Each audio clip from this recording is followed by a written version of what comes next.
വഖഫ് ഭേദഗതി നിയമവുമായി ബന്ധപ്പെട്ട് രാജ്യത്ത് വിവിധ ഇടങ്ങളിൽ നടക്കുന്ന ശക്തമായ പ്രതിഷേധങ്ങളിൽ ഇതുവരെയും യാതൊരു അയവും വന്നിട്ടില്ല. വഖഫ് സ്വത്തുക്കളുടെ ചൂഷണം അവസാനിപ്പിക്കുക എന്ന് ലക്ഷ്യമിട്ട് പാസാക്കിയ നിയമം ഇപ്പോൾ പലയിടത്തും ആഴത്തിൽ വേരൂന്നിയ തീവ്രവാദ മനോഭാവത്തെ തുറന്നു കാട്ടിയിരിക്കുന്നു എന്ന് പറയുന്നതാകും കൂടുതൽ ശരി. മതപരമായ സ്വത്ത് ഇടപാടുകളിൽ നീതിയും സുതാര്യതയും ഉറപ്പാക്കുന്നതിനുള്ള ധീരമായ നീക്കം എന്നാണ് BJP ഇതിനെ വിശേഷിപ്പിച്ചത്. വഖഫ് ഭേദഗതി നിയമം 2025 രാജ്യത്തുടനീളം ചില വിഭാഗങ്ങളിൽ നിന്ന് ശക്തമായിട്ടുള്ള പ്രതിഷേധത്തിന് കാരണമായിരിക്കുകയാണ്. രാജ്യത്തെ പല നഗരങ്ങളിലും മറ്റിടങ്ങളിലുമൊക്കെ ഈ നിയമത്തിനെതിരായിട്ടുള്ള പ്രതിഷേധം അരങ്ങേറിയിട്ടുണ്ട്. ബംഗാളിലെ മുർഷിദാബാദിൽ നിന്നാണ് ഏറ്റവും അസ്വസ്ഥമായിട്ടുള്ള രംഗങ്ങൾ പുറത്തു വന്നത്. അവിടെ ഹിന്ദു കുടുംബങ്ങളെ ലക്ഷ്യം വെച്ചും കടകൾ കൊള്ളയടിച്ചു. വെള്ളിയാഴ്ച പ്രാർത്ഥനയ്ക്ക് ശേഷം ഒരു വിഭാഗം കലാപം നടത്തിയപ്പോൾ ഹിന്ദുക്കൾ പലായനത്തിന് നിർബന്ധിതരായി. കല്ലെറിയൽ, തീവപ്പ്, ഹിന്ദുക്കൾക്കെതിരായിട്ടുള്ള തുറന്ന ഭീഷണികൾ എന്നിവ തെരുവുകളിൽ മുഴങ്ങിക്കേട്ടു. അതുവരെ 150 പേരുടെ അറസ്റ്റാണ് രേഖപ്പെടുത്തിയിരിക്കുന്നത് കേസിൽ. പക്ഷേ സംഘർഷം ഇപ്പോഴും പലയിടത്തും രൂക്ഷമായി തുടരുകയാണ്. ബംഗാൾ സംഘർഷത്തിൽ 300ഓളം പേർക്ക് ജീവൻ നഷ്ടപ്പെടുകയും ചെയ്തിട്ടുണ്ട്. അതിനിടയിൽ അക്രമബാധിത പ്രദേശത്ത് നിന്നുള്ള ഒരു ഞെട്ടിക്കുന്ന വീഡിയോ ആണ് വലിയ രൂപത്തിൽ വൈറലാകുന്നത്. അതിൽ മുഖം മറയ്ക്കാതെ ഒരാൾ ഹിന്ദുക്കളെ വിമർശിക്കുന്നത് കേൾക്കാം. ഹിന്ദുക്കൾ നായ്ക്കളാണ്, ഞങ്ങൾ അധികാരത്തിൽ വന്നാൽ അവരെ വേണ്ട രീതിയിൽ തന്നെ പരിപാലിക്കും, വീഡിയോയിൽ നിന്ന് വ്യക്തമാക്കുകയാണ്. തീവ്രവാദം നിയന്ത്രണാതീതമായി വളരുന്നതിന്റെ വ്യക്തമായിട്ടുള്ള തെളിവാണിത് എന്ന് BJP കുറ്റപ്പെടുത്തി രംഗത്ത് വന്നിരുന്നു. മുർഷിദാബാദിലെ അക്രമ സംഭവങ്ങളിൽ കർശന നടപടിയെടുക്കണം എന്ന് BJP ആവശ്യപ്പെടുന്നു. സുവേന്ദു അധികാരി, സുകാന്ത മജുംദാർ, ദിലീപ് ഘോഷ് തുടങ്ങിയ മുതിർന്ന BJP നേതാക്കൾ കടുത്ത ഭാഷയിലാണ് ഇതിനോട് പ്രതികരിച്ചത്. തൃണമൂൽ കോൺഗ്രസും മമതയും ഇക്കാര്യത്തിൽ പ്രതിരോധത്തിലാണ്. ഇതിന് പിന്നാലെയാണ് BJP ശക്തമായ നടപടികൾ ആവശ്യപ്പെട്ടുകൊണ്ട് രംഗത്ത് വന്നിരിക്കുന്നത്.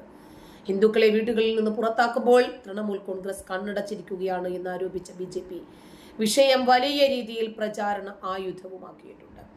മുർഷിദാബാദിലാണ് വഖഫ് പ്രതിഷേധം പരിധി വിട്ട് വലിയ അക്രമ സംഭവങ്ങളിലേക്ക് തിരിഞ്ഞതെങ്കിലും സമാനമായി രാജ്യത്ത് മറ്റിടങ്ങളിലും പ്രതിഷേധ പ്രകടനങ്ങളും റാലികളും ഒക്കെ നടക്കുകയാണ്.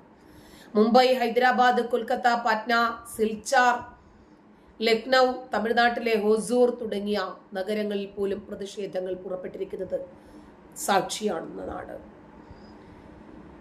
ഹൈദരാബാദിൽ മുഖ്യമന്ത്രി രേവന്ത് റെഡ്ഡി നിയമം തള്ളണം എന്ന ആവശ്യമാണ് പ്രതിഷേധത്തിൽ ഉയർത്തിയത്. അസമിലെ സിൽച്ചാറിൽ ജനക്കൂട്ടം പോലീസുമായി ഏറ്റുമുട്ടിയതോടുകൂടി പ്രതിഷേധക്കാർ പ്രകടനങ്ങൾ അക്രമാസക്തമായി മാറി. സംഭവത്തിൽ 400-ലധികം പ്രക്ഷോഭകർ ഉൾപ്പെട്ടതായി റിപ്പോർട്ടുകൾ വ്യക്തമാക്കുന്നുണ്ട്. ഡൽഹിയിലെ ജുമാ മസ്ജിദിൽ നടന്ന പ്രതിഷേധങ്ങൾ സമാധാനപരമായി തുടർന്നെങ്കിലും ഈ പ്രതിഷേധങ്ങളിൽ പലതിലെയും ലക്ഷ്യവും മുന്നറിയിപ്പും ഒക്കെ സമാനമാണ്. രാജ്യത്ത് നടപ്പാക്കുന്ന ഏതൊരു പരിഷ്കാരവും തെരുവിലെ അധികാരം ഉപയോഗിച്ച് നേരിടും എന്ന് മറഞ്ഞിരിക്കുന്ന ഒരു മുന്നറിയിപ്പ് കൂടിയാണിത്. കോൺഗ്രസ് അവശേഷിപ്പിച്ച കുഴപ്പങ്ങൾ ഒഴിവാക്കുന്നു എന്ന് പറഞ്ഞ് BJP വഖഫ് ബോർഡ് ഭരണഘടനയ്ക്ക് മുകളിലല്ല എന്ന് വ്യക്തമാക്കി രംഗത്ത് വരുന്നു. വളരെ കാലമായി വഖഫ് സ്വത്തുക്കൾ ദുരുപയോഗം ചെയ്യുകയും പൂഴ്ത്തിവെക്കുകയും ദരിദ്രരായ മുസ്ലിങ്ങളിൽ നിന്ന്, പ്രത്യേകിച്ച് പാസ്മണ്ട മുസ്ലിങ്ങളിൽ നിന്ന് അകറ്റി നിർത്തുകയും ചെയ്തു. ഈ ഭേദഗതി സുതാര്യതയും ഉത്തരവാദിത്വവും ഉറപ്പാക്കുന്ന ഒന്നാണ്. ഒപ്പം പുരോഹിതരുടെയും ഭൂമാഫിയകളുടെയും കുത്തക തന്നെ അവർ തകർക്കുന്നു. കോൺഗ്രസ്, TMC, AIMIM എന്നീ പാർട്ടി വഖഫ് നിയമത്തെ പാർലമെന്റിനകത്തും പുറത്തും ഒരുപോലെ എതിർത്തിട്ടുണ്ട്. എന്നാൽ തീവ്രവാദികളിൽ നിന്നുള്ള തുറന്ന വിദ്വേഷ പ്രസംഗങ്ങളെയും അക്രമങ്ങളെയും അപലപിക്കാൻ അവർ വിസമ്മതിക്കുന്നുണ്ട്. ഇക്കാര്യത്തിൽ അതാണ് കൂടുതൽ സംശയത്തിനിട നൽകുന്നത്. ദേശീയ സുരക്ഷയെ പണയപ്പെടുത്തി പ്രീണന രാഷ്ട്രീയവും വോട്ട് ബാങ്ക് രാഷ്ട്രീയവും കളിക്കുകയാണ് ഇവർ നടത്തുന്നത് എന്ന് BJP നേതാക്കൾ ആരോപിക്കുന്നു. ഇതിന് ഏറ്റവും വലിയ ഉദാഹരണമായി BJP ഉയർത്തി കാണിക്കുന്നത് വഖഫ് നിയമത്തിലെ പ്രതിപക്ഷ നിലപാട് തന്നെയാണ്. മുസ്ലിം പ്രീണനം എന്ന ആരോപണം തന്നെയാണ് അവർ മുന്നോട്ട് വയ്ക്കുന്നത്. ന്യൂനപക്ഷ പ്രീണനത്തിനായി മമതാ ബാനർജി ഹിന്ദു സുരക്ഷയിൽ വിട്ടുവീഴ്ച ചെയ്തു എന്നാരോപിച്ച് BJP നേതാവ് തരുൺ ചുഗ് മമതാ ബാനർജിയെ ആധുനിക ജിന്നയോട് ഉപമിച്ചു. മുർഷിദാബാദിൽ നടന്ന ആക്രമണ സംഭവങ്ങളിൽ 3 പേർക്ക് ജീവൻ നഷ്ടപ്പെട്ടു. വിഷയത്തിൽ മൗനം പാലിച്ചതിനെ അദ്ദേഹം അപലപിക്കുകയും ചെയ്തു. ക്ഷേത്രങ്ങൾ നശിപ്പിക്കുക, നിർബന്ധിതമായിട്ടുള്ള കുടിയേറ്റം എന്നിവയ്ക്ക് TMCയെ കുറ്റപ്പെടുത്തി. ഹിന്ദുക്കൾക്കെതിരായിട്ടുള്ള സർക്കാർ സ്പോൺസർ ചെയ്ത അക്രമം എന്നാണ് BJPയുടെ ഷെഹ്സാദ് പൂനവാല ഇതിനെ പ്രതി വിശേഷിപ്പിച്ചത്. ഇതിനോട് അവർ കൂട്ടിവായിക്കുന്ന സുപ്രധാനമായ കാര്യമാകട്ടെ മമതാ ബാനർജിയുടെ മൗനവുമാണ്. ഹിന്ദുക്കൾക്കെതിരായിട്ടുള്ള വിദ്വേഷ പ്രസംഗത്തെ മമതാ ബാനർജി എന്തുകൊണ്ട് അപലപിച്ചില്ല? അത് നിശബ്ദതയെ അംഗീകരിക്കുന്നതാണോ? BJPയുടെ ബംഗാൾ ഘടകം ചോദിക്കുന്നു. കഴിഞ്ഞ ദിവസങ്ങളിലൊക്കെയും വിഷയത്തിൽ കൃത്യമായിട്ടുള്ള നിലപാട് പ്രഖ്യാപിക്കാനോ സ്വീകരിക്കാനോ മമതയ്ക്ക് കഴിഞ്ഞിരുന്നില്ല എന്ന ആക്ഷേപം നിലനിൽക്കുമ്പോഴാണ് ഏറ്റവും പുതിയ നീക്കം. പലവിധ സമ്മർദ്ദങ്ങൾക്കിടയിലും മോദി സർക്കാർ നിലപാടിൽ ഉറച്ചു നിൽക്കുന്നു എന്നതാണ് ശ്രദ്ധേയമായ മറ്റൊരു കാര്യം. വഖഫ് ഭേദഗതി നിയമം പിൻവലിക്കുന്നില്ല. പകരം ക്രമസമാധാനം, മതപരമായിട്ടുള്ള അഴിമതി തുടച്ചു നീക്കുക, സാധാരണ പൗരന്മാരെ സംരക്ഷിക്കുക എന്നിവയാണ് പുതിയ നിയമം ശ്രദ്ധ കേന്ദ്രീകരിക്കുന്നത് എന്നാണ് BJPയുടെ വാദം. പ്രത്യേകിച്ച് പ്രതിപക്ഷം ദയനീയമായ പരാജയപ്പെട്ട ബംഗാൾ പോലെയുള്ള സംസ്ഥാനങ്ങളിൽ ഈ നിയമം വലിയ വിപ്ലവത്തിന് തുടക്കം കുറിക്കുമെന്നാണ് BJP പറയുന്നത്. പ്രതിപക്ഷ പാർട്ടികൾ വഖഫ് നിയമത്തെ എതിർക്കുന്നത് തുടരുമ്പോൾ അതിനെ കൂടുതൽ ജനങ്ങളിലേക്ക് എത്തിക്കാനും ജനകീയമാക്കാനുമുള്ള ശ്രമത്തിലാണ് കേന്ദ്രം.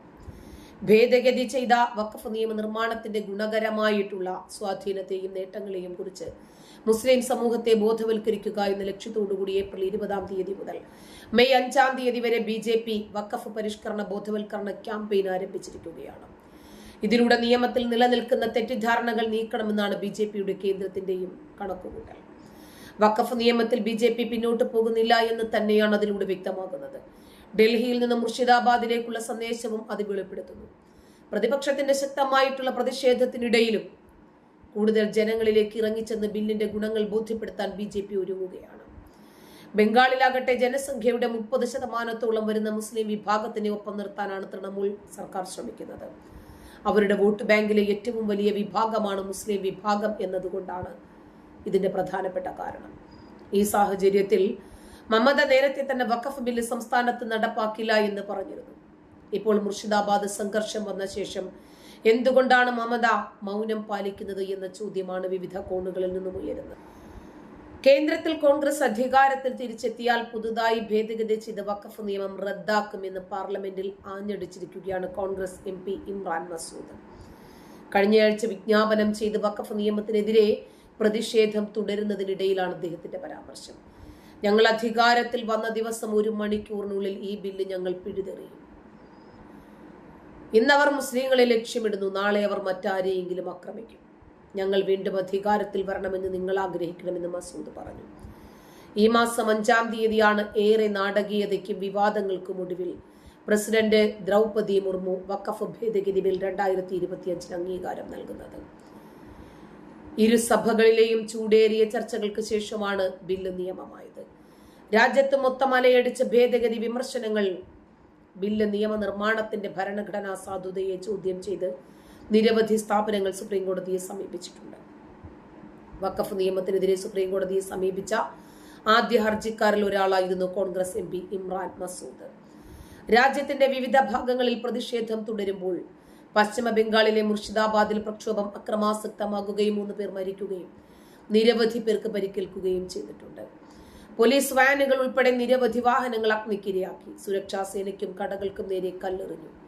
പോലീസ് ബൂത്തുകൾ കത്തിച്ചു. പശ്ചിമ ബംഗാളിലെ മുർഷിദാബാദ് ജില്ലയിൽ വർഗീയ കലാപത്തിൽ ദുരിതമനുഭവിച്ച 100 കണക്കിന് ആളുകൾ ഭഗീരഥി നദി മുറിച്ചു കടന്ന് തൊട്ടടുത്തുള്ള മാൾഡയിൽ അഭയം പ്രാപിച്ചതായും ഉദ്യോഗസ്ഥർ പറഞ്ഞു. കലാപബാധിതരായിട്ടുള്ള കുടുംബങ്ങൾക്ക് താമസവും ഭക്ഷണവും ഒരുക്കി പ്രാദേശിക ഭരണകൂടം സ്കൂളുകളിൽ അഭയം നൽകിയിട്ടുണ്ട്. ബോട്ടുകളിൽ എത്തുന്നവരെ സഹായിക്കാൻ നദീതീരത്ത് സന്നദ്ധ പ്രവർത്തകരെ വിന്യസിപ്പിച്ചിട്ടുമുണ്ട്. നന്ദി.